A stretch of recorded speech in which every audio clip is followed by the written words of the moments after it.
અમરેલી જિલ્લાના જાફરાબાદ તાલુકાના ટીંબી ગામ પાસે આવેલા શીતળા મંદિર ખાતે જલઝીલણી 11નું ભવ્ય આયોજન કરવામાં આવ્યું। જાફરાબાદના ટીંબી પાસે આવેલા શાણા બાકિયા રોડ પર શીતળા માતાજીના મંદિર પાછળ આવેલ રૂપેણ નદીના ડેમ ખાતે જલઝીલણી 11ની ભવ્ય ઉજવણી કરાઈ હતી।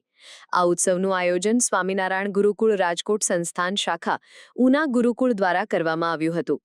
જળઝીલણી 11ના દિવસે સ્વામિનારાયણ સંપ્રદાયના સંતો મહંતો દ્વારા સરસ મજાનું આયોજન કરાયું હતું, જેમાં સુરત ગુરુકુળથી શ્રી પ્રભુસરણ દાસ સ્વામી તથા ધૂનવાળા નારાયણ સ્વામીએ આ ભવ્ય ઉત્સવમાં હાજરી આપી હતી। આ જળઝીલણી 11ના દિવસે ડેમ ખાતે પાણીમાં હોળીને શણગારીને સંતો મહંતો દ્વારા પૂજાપાઠ કરવામાં આવ્યા હતા, તેમજ આ તકે ડેમમાં સુંદર મજાનો નજારો જોવા મળ્યો હતો। ટીંબીના શીતળાઈ માતાજીના મંદિર ખાતે જલઝીલણી 11નું ભવ્ય આયોજન કરવામાં આવ્યું હતું। સ્વામિનારાયણના સંતો મહંતો તેમજ રાજકીય આગેવાનો, નાગશ્રી પોલીસ સ્ટેશનના પીએસઆઈ ચાવડા સાહેબ તથા પોલીસ સ્ટાફ, પત્રકાર મિત્રો અને આસપાસના હરિભક્તો હાજર રહેલ હતા અને બહોળી સંખ્યામાં લોકોએ કાર્યક્રમનો લાભ લીધેલ હતો। મિત્રોને ભાવથી ગણેશ પર્વ પ્રસંગે જલઝીલણી મહોત્સવ ઉત્સવે સ્વામિનારાયણ ગુરુકુલ આનંદગઢથી ઉનાથી પ્રભુ સ્વામીના સૌને જય સ્વામિનારાયણ।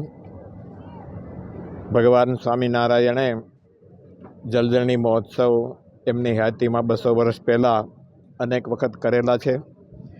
શ્રી કૃષ્ણ પરમાત્માએ ગોપીઓ સાથે યમુનાજીમાં જળ વિહાર કરેલો એ ત્યારથી આ ઉત્સવ છે મનાવતો આવે છે।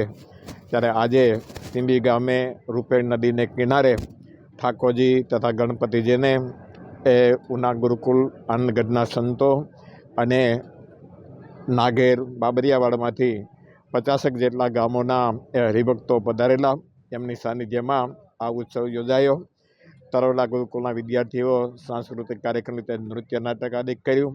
સાંખ્યોગી મહિલાઓએ પણ બહેરાઓના વિભાગમાં એ ઠાકોરજીને અભિષેક કરી જળ ઝીલાવેલા।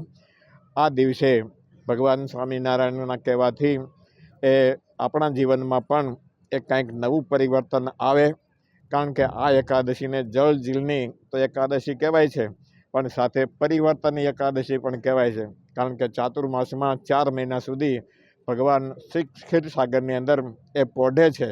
અષાઢ સુધી એકાદશીએ એ શયન નિદ્રા સ્વીકારી અને આ ભાદરવા સુધી એકાદશી તેથી ભગવાને પડખું ફેરવ્યું, એટલે પરિવર્તનની એકાદશી કહેવાય છે।